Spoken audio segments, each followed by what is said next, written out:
do I point? I don't think this is the first slide. I think this could be the last slide.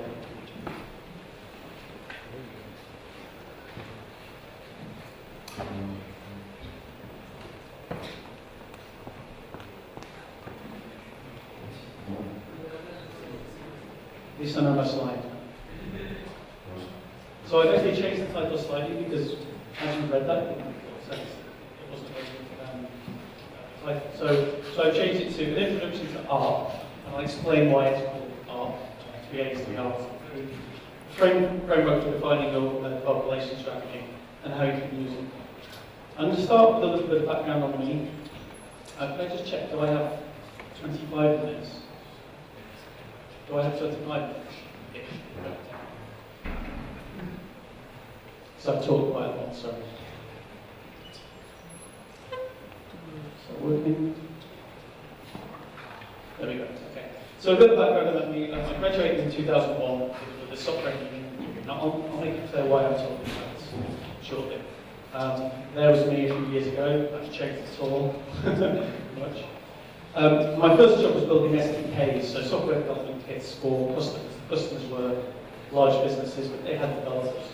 And the reason I highlight this is that it wasn't until now that I kind of realised that I enjoyed building things to enable other developers to do things. So that was kind of my first experience. So although I was a software engineer and performed software engineering tasks, I was ultimately delivering a service to other developers.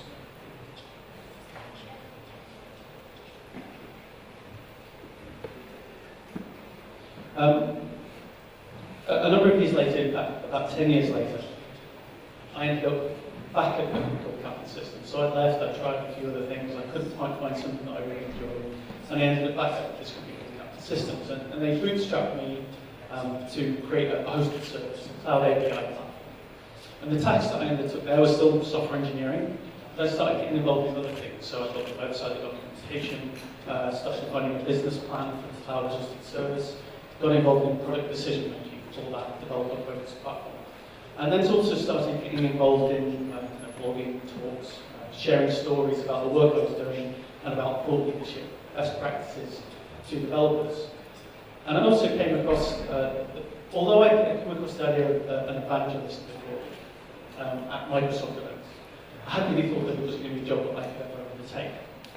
And then I read the Developer Evangelist's Handbook by Christian Norman, and it kind of really resonated with me. It was something that I was ultimately doing already, just didn't have the job.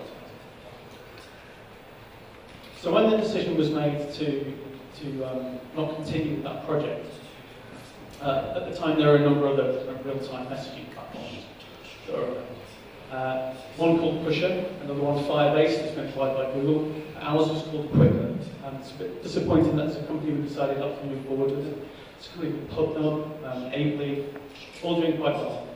But this is my first DevRel role, official DevRel role, but still I was a software engineer. I write documentation, build the libraries, do 100% of the support for the first couple of years. Write blog posts, demos, attend hackathons, give talks.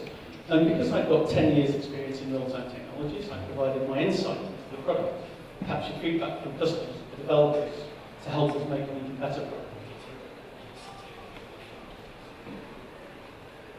After 2 years, which is one of the problems actually within developer relations that I found. Get the slides to move on. It's a better place for you to stand.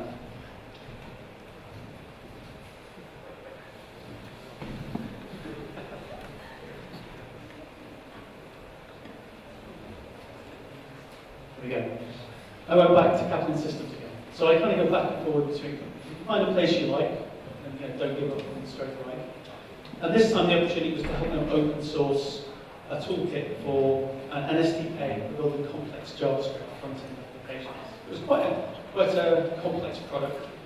The reason I'm highlighting this is that Captain Systems had been a very sales-driven organisation, but ultimately they provided software to organisations to solve problems. The problem that the sales teams were having when they were going into organisations is that they would sell the cost, they would sell the money saving, they would sell the problem solving capabilities of the software.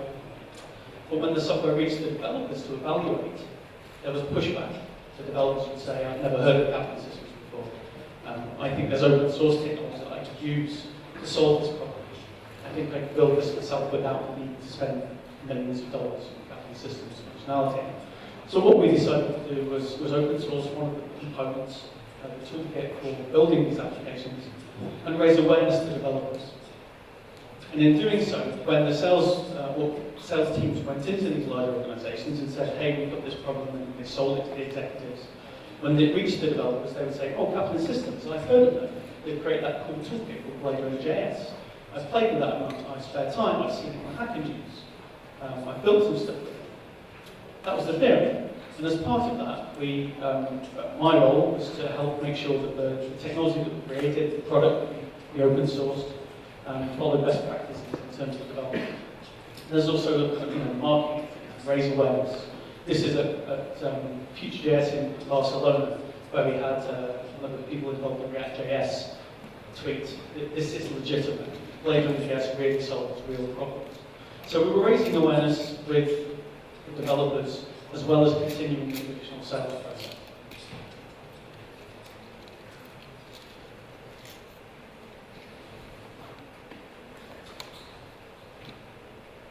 I then ended up moving back to Pusher, which is what I did. And this graph, I love this graph. It isn't me, I can't take credit for this really.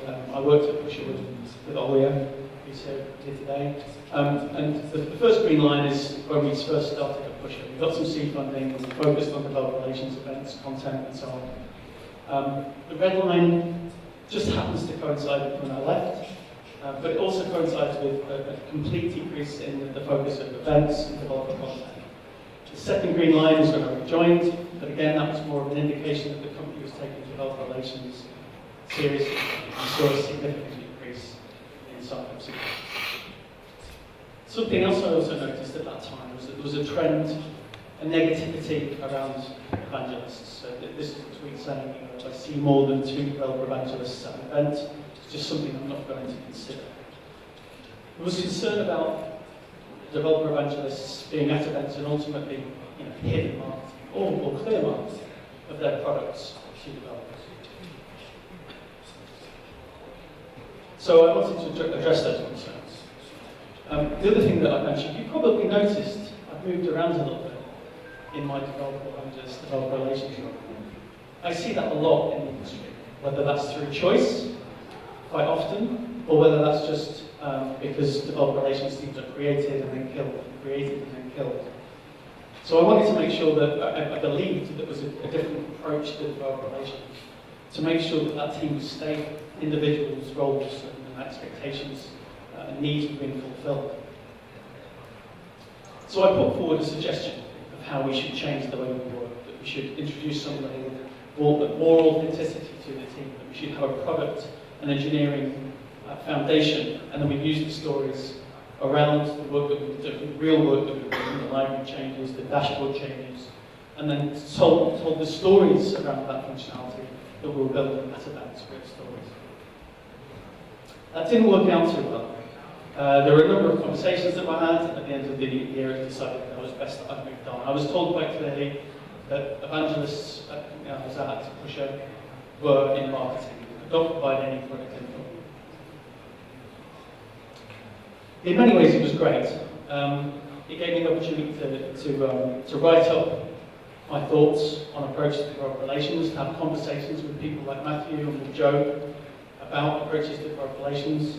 And in fact, many of those conversations fed in to the AAARRRP framework, and the reason I'm here today.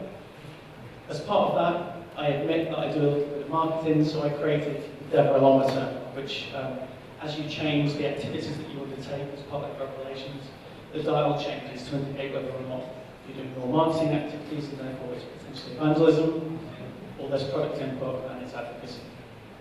I know that's a contentious point. I know there's discussion on that.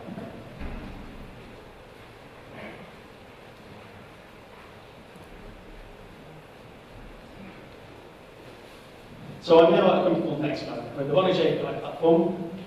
I'm lucky enough to be head of developer relations. It's a very flat hierarchy. For me, it's just a job title. The decisions we make as a team are across the board shared. So we're a cloud communications platform. We provide APIs for sending and receiving text messages, making and receiving phone calls, two-factor authentication, and ultimately our goal is to connect everything everywhere. I'll show you a slide.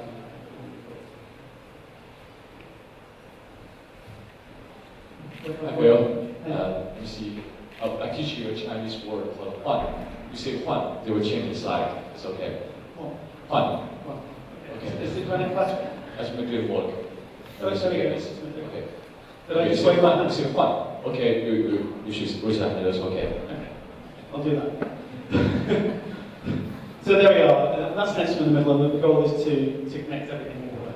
And interestingly enough, I hadn't heard of Next before the start of 2016, but many companies had. So we're involved in quite much larger than before.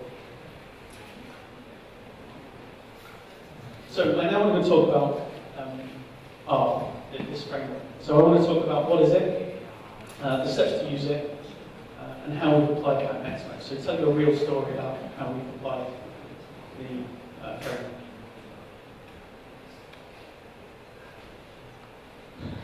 I really need these transitions.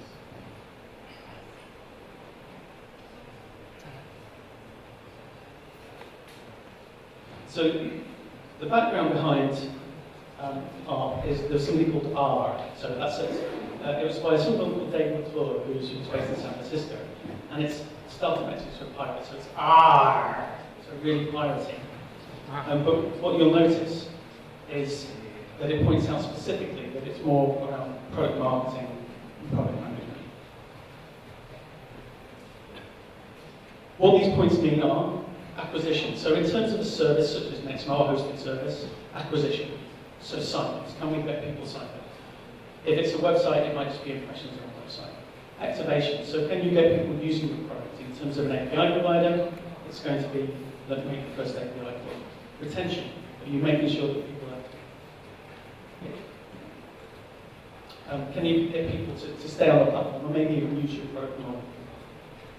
Referral, so do people love your product enough to actually share it with others and get other people looking at it?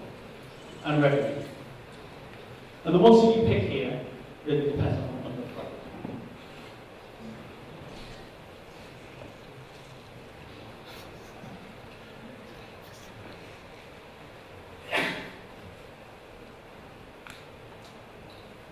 So for AARRRP and for developer relations, it felt to me like there were two missions.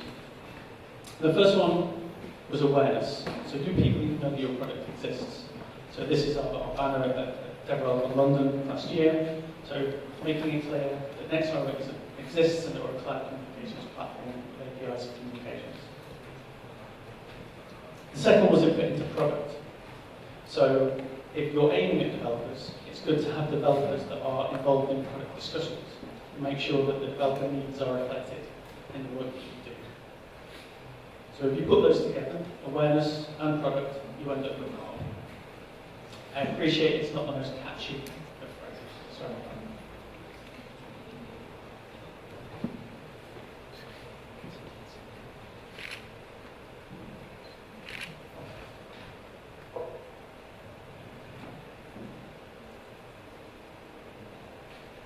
大家可以掌声给这个翻译器吧。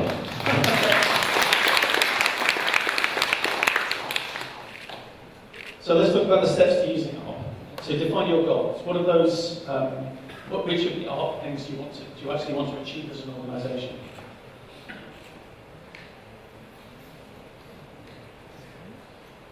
Identify the activities to meet your goals, and then plan to execute. Now the first two are really part of that framework. That's the main thing. The execution is a completely separate thing. I think Matthew spoke quite well on some of that, and there's a lot of crossover between what I'm going to talk about and what Matthew spoke about. But I think I come at it from a slightly different angle. So these are the things you need to consider, and I think you need to, the way you choose which goals you're looking for your developer relations program depends on a number of things. The stakeholders in the program, the goals of the company. Could be if you're a startup, they're thinking about, I want to make sure we're raising awareness of the platform or of the product. It could be that acquisition is very important, getting those sign-ups so your next round of funding, you can see that you've got thousands and thousands of developers on the platform already. If you're losing customers, then retention is obviously a very important one. maybe DevX is part of that, the experience that developers are having just isn't resulting in activation, and therefore not keeping people on the platform.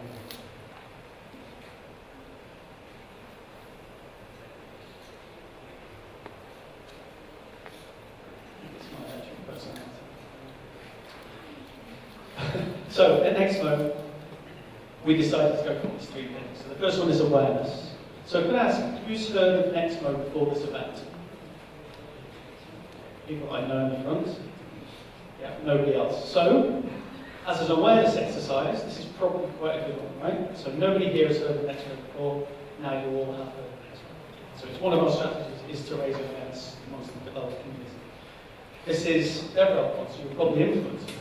Again, it's another good exercise in ensuring that you have good experience with us, you've got lots of swag from us, you understand the value we provide, and you share that story. Activation. Nexmo has been very strong in terms of sales. You haven't heard of Nexmo because we've been very focused on targeting executives that have those business decision-making skills and abilities. We haven't been targeting developers. Because we haven't been targeting developers, we haven't considered too much about the APIs, we haven't considered too much about the libraries and tools and the onboarding process. It's a very strong product, we have great support, we're connected with over 600 carriers around the world. It's a very strong product, but the experience isn't too great from a developer's perspective. And that feeds very much into activation and product. So two of those things were very important for the dev team. So these are our goals.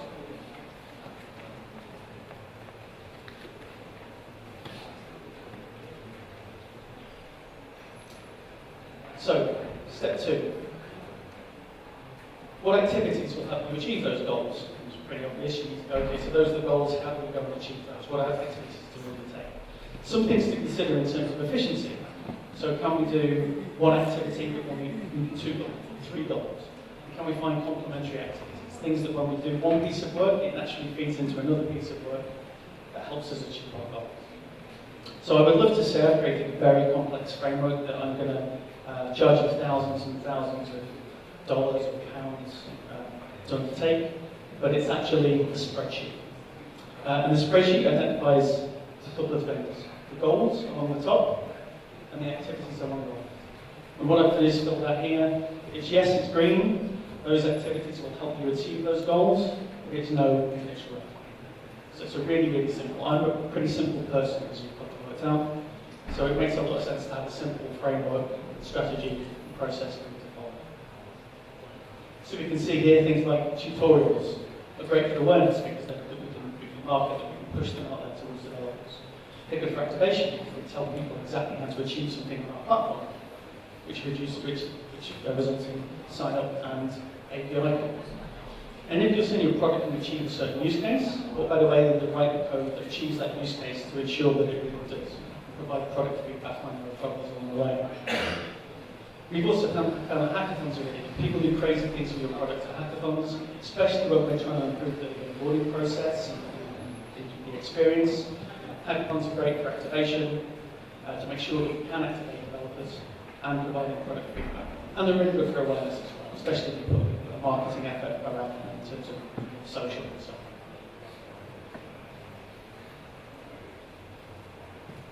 So, if you look at the goals that we're looking at, there's the 3 columns that identify the goals that we have at Nexmo. I also added a couple of additional columns. So we wanted to provide a weighting. I ultimately wanted a number that told me, at very quick glance, these are the activities we should undertake. It was as simple as that. So we added a weighting in terms of product, which I mentioned that product and activation are very similar. So we wanted a weighting there, and we wanted a weighting for awareness. So we could work out, okay, well, we feel that these activities are really important for those goals. And we can see there we've got a goal alignment column. So that tells us how many, for this activity, how many goals does it help us achieve.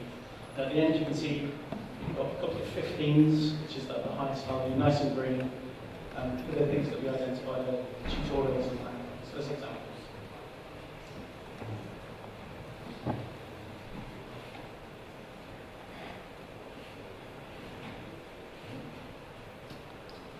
I think Matthew mentioned this earlier as well. It's almost about choosing what not to do.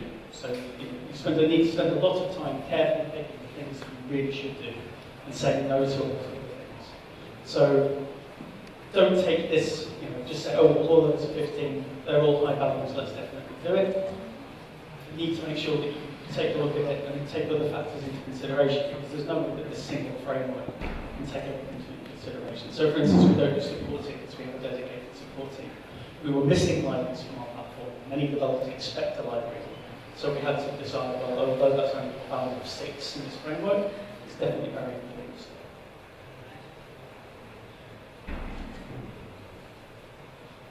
So I talked about trying to be efficient and finding complementary activities.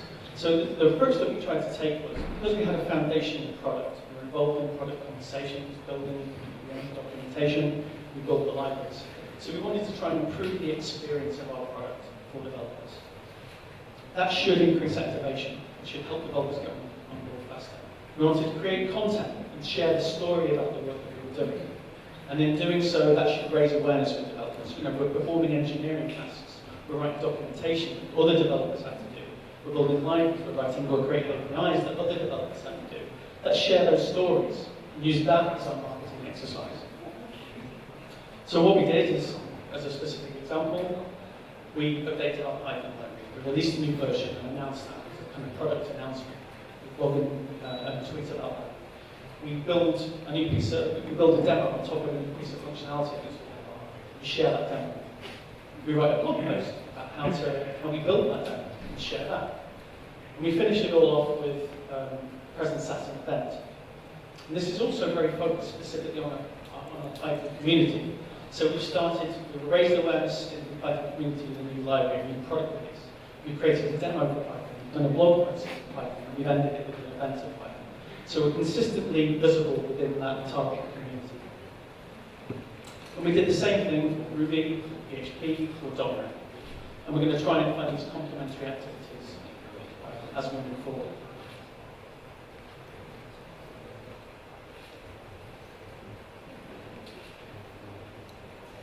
Again, related to the evangelist advocacy debate, and also something I've generally seen is that developer relations teams often get put in marketing, and then they get moved to engineering, and then they get put back in marketing, and then the team gets killed, and they create a new team again back in marketing.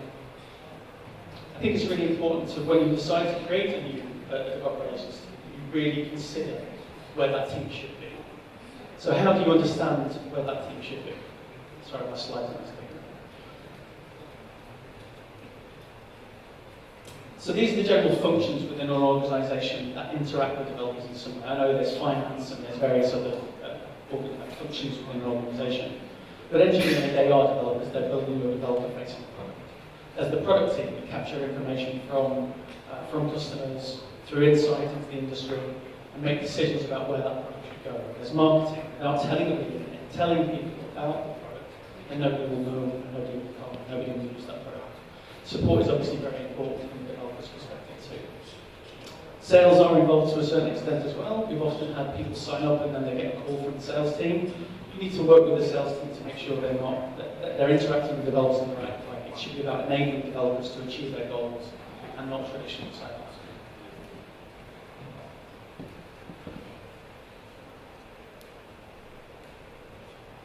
So we had a look at what the activities that we undertake and where they align with those different functions within the organisation. So the library development, documentation,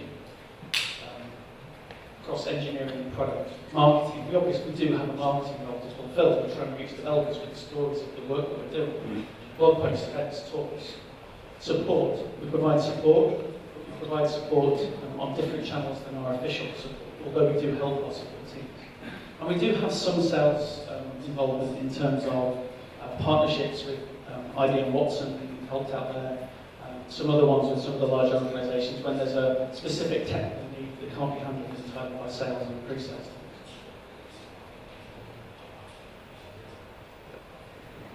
teams.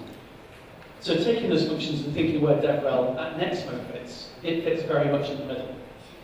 We do engineering, we do product, we do support, we do marketing. So where do we put the developer relations team at Nexmo? So we've started off in engineering, we might move to product. So even then, even in this world that I'm a lot happier with than being involved in marketing, although I know we have a marketing function, it's still not sure where to develop a relationship. Maybe develop a relationship have its own marketing. Maybe it should be its own vertical. I'm not sure. It's an ongoing discussion. I don't think anything's got it right. And in terms of interactions with sales, we treat sales as an internal customer. So they get early access, they get a little bit of preferential treatment, but ultimately what we're trying to do is we're trying to create collateral, create things for them to help them enable the customers achieve their goals. We don't directly involve in pre-sales or any sales process. A little bit about team member responsibilities. Now, the reason I went through my background in terms of software engineering, product control, open sourcing the product, providing my insight to those sort of things, is that I think I'm reasonably stereotypical of the sort of person you'll find in mobile relations. I've got a varied level of interest in various things. I don't want to be pigeonholed. So I think it's really important to consider not putting someone in developer relations or the developer relations team into a specific function.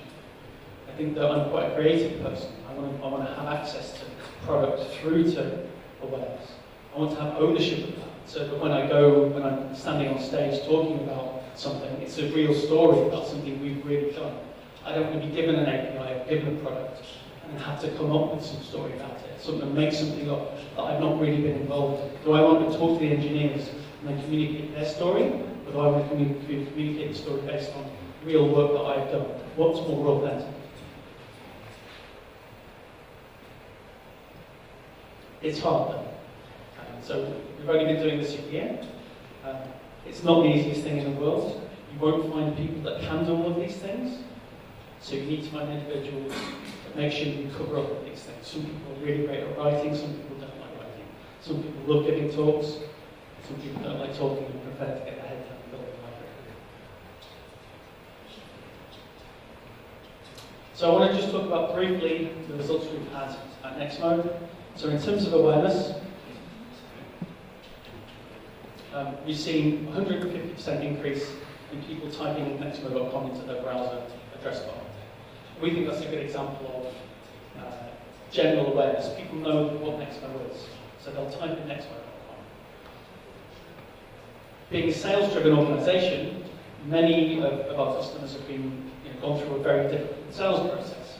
We've now seen 750% increase in revenue that's come from a completely sales unrelated sign-up.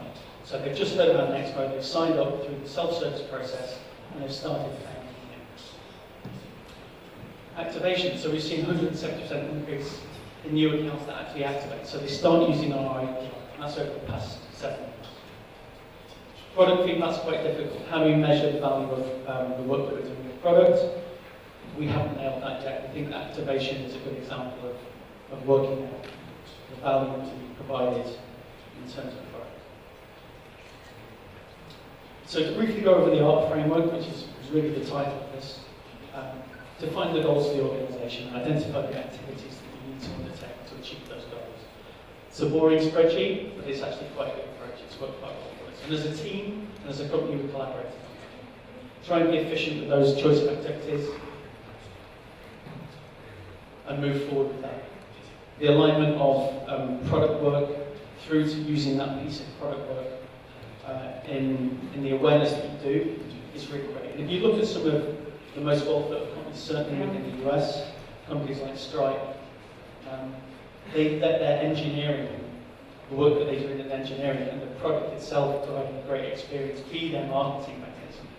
They don't need gimmicks, they just provide a great experience and share the stories.